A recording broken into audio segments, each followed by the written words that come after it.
This is nice. I know everybody's, a lot of people are saying we need rain, but there's just as many people that said we're good with this weather. First impressions are often simple yet powerful. For those lucky enough to meet Wisconsin Soybean Association Director Steve Trzebiatowski, who farms near Amherst, the buzzwords are humble and grateful. The enjoyment of doing what we do. You know, they always say, if you enjoy your job, it's not a job, and that's where we're at.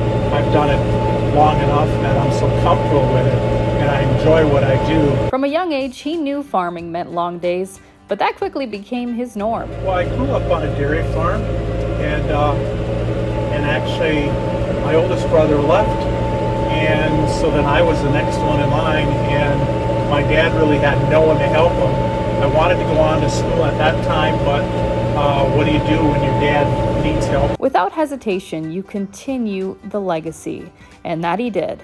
He sprinkled in a few other careers along the way, but he decided farming would always be his meat and potatoes. We don't have cattle anymore, so we grow corn and beans, and then we also do alfalfa, which is a nice rotation in that.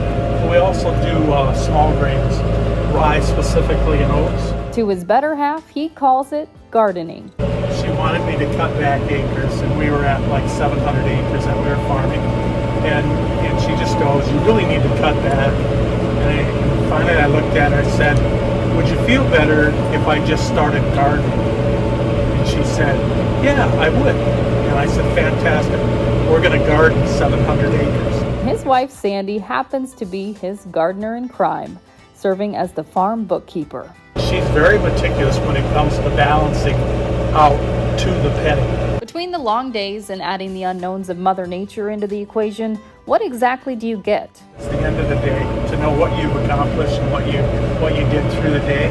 So will there come a day when he decides to no longer make the climb to the cab? They always say that farmers don't retire, but we will.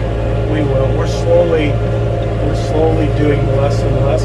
I will retire. I like to retire in my time frame. Because when you're grateful for it all, your loyal roots grow so deep that they're hard to let go.